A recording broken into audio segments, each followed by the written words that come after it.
Bonjour et bienvenue à tous sur Graphimani Channel.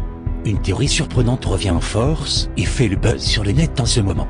La théorie de la Terre plate. En 2016, c'est complètement fou. Même stupide, vous allez me dire. C'est exactement ce que j'ai pensé en tout premier réflexe, car depuis que je sais parler et lire, je sais que la Terre est ronde. Tout le monde le sait. Enfin, c'est ce que j'ai appris.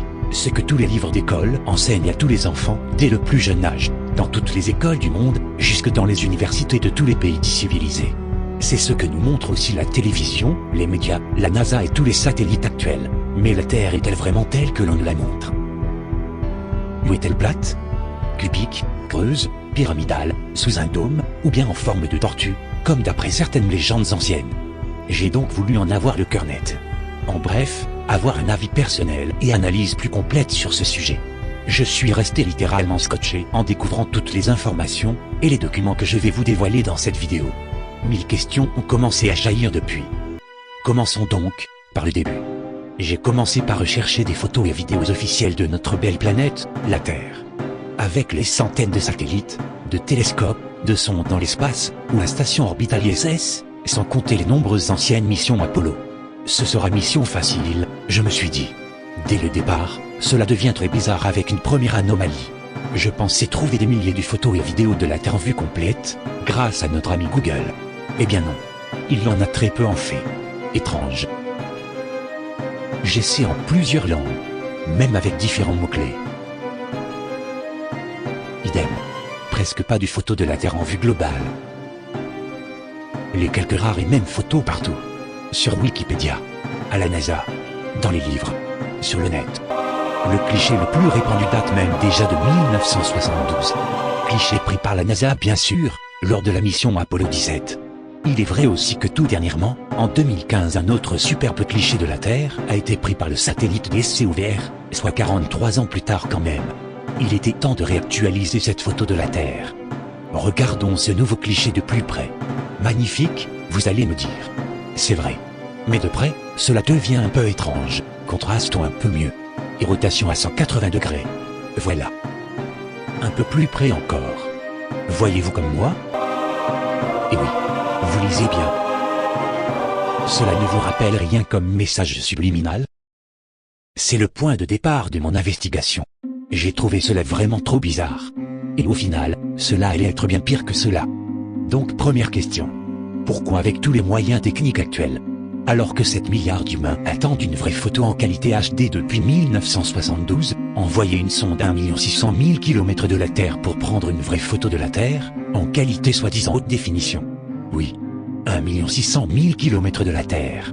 Pourquoi? Il y a des satellites de surveillance, de météo, de cartographie, par centaines ou milliers.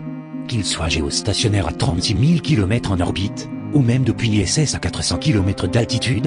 Alors en plus, inscrire ces mots dans l'image avec un photomontage de la Terre. Trop bizarre, il faut que j'en sache vraiment plus. Il faut savoir que la NASA et certainement la Zone 51 aussi furent initiés avec l'aide de Wernher von Braun, le concepteur des fameuses fusées V1 et V2 de la Seconde Guerre mondiale. Mais aussi et surtout avec un soutien et une collaboration très étroite avec Monsieur Walt Disney. Et un lien très proche va se créer entre eux, jusqu'à faire des films ensemble. Gardez bien ceci à l'esprit. Vous saisirez toute l'étendue du mensonge. Revoyons alors l'ancien cliché de 1972 et examinons-le aussi. Vous ne remarquez rien? C'est aussi un montage également. Et ils ne se sont pas gênés, ils en ont fait à fond. Vous remarquerez que l'on ne voit pas les étoiles. Jamais. Sur aucun cliché soi-disant réel. Dommage et bizarre, non? Mais je me trompe peut-être. Regardons alors plutôt des vidéos, des enregistrements, des films tournés en live, donc en vrai. Tout cela sorti des belles archives de la NASA.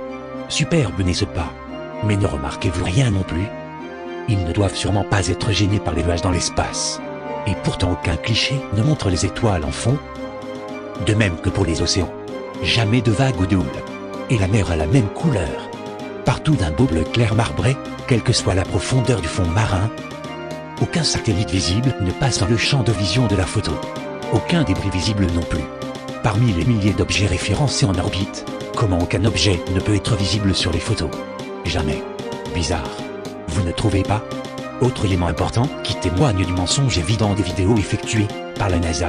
Officiellement d'ici à là, c'est la moitié de la Terre. soit 20 000 km à l'équateur, et en 12 heures de rotation.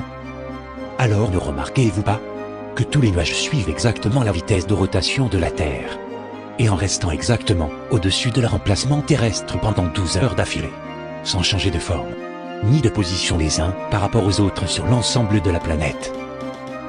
Je n'ai jamais vu les nuages réagir ainsi, vu d'en bas en tout cas. Et vous?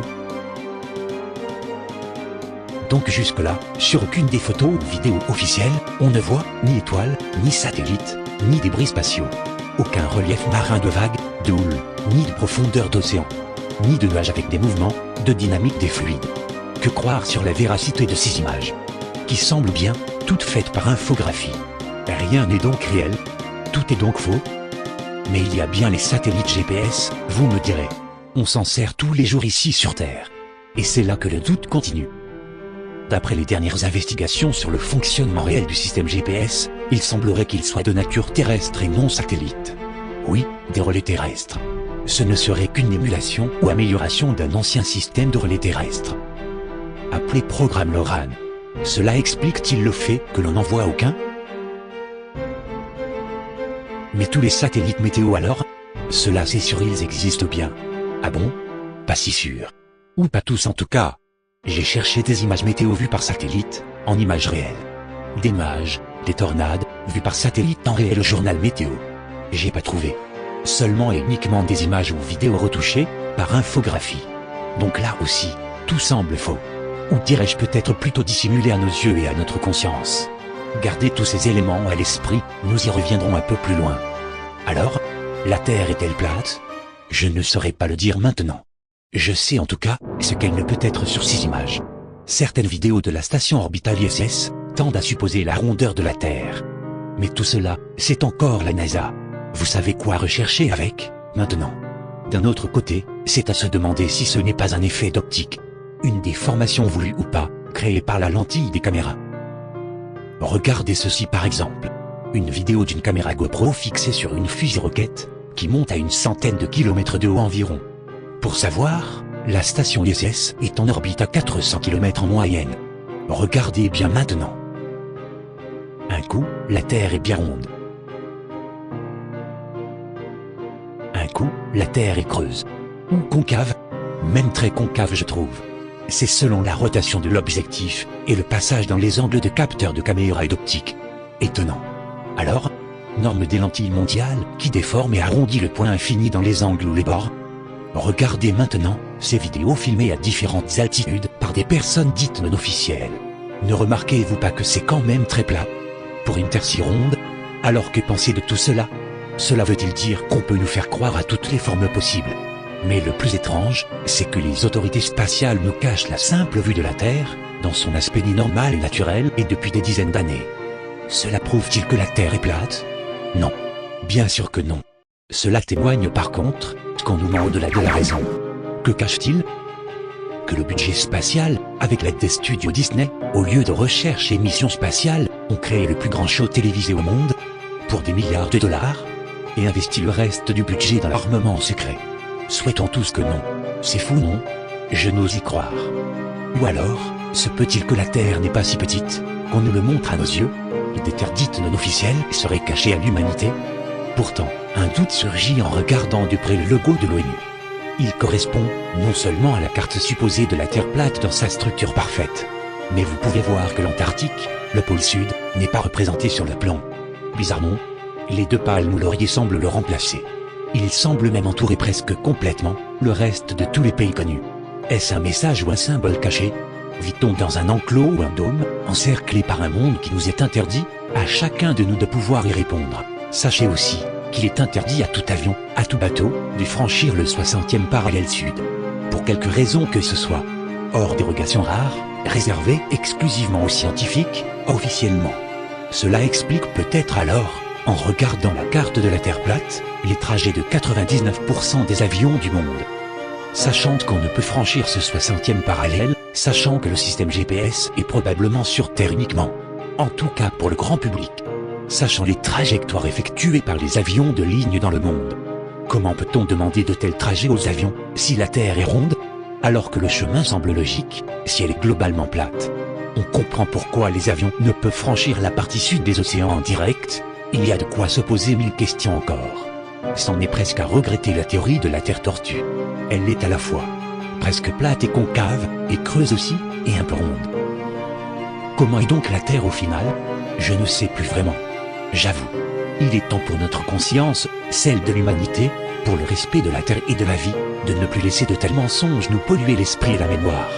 Nous ne devons plus accepter qu'on nous abrutisse par de tels moyens. Nous devons la vérité. Nos responsables politiques, militaires et services spatiaux, aussi. Amis de la Terre, enfants de Gaïa, amis ufologues, chercheurs de vérité, et curieux du monde. Soyons unis. Soyons ouverts. Soyons aware. Ne laissons pas le mensonge envahir notre esprit et notre monde. Voici une courte compilation de vidéos depuis l'espace. Essayez de repérer un seul satellite. De voir au moins un seul, des 21 000 débris spatiaux en orbite, et suivis officiellement. Regardez le mouvement des nuages. Le manque d'étoiles. L'aspect des océans.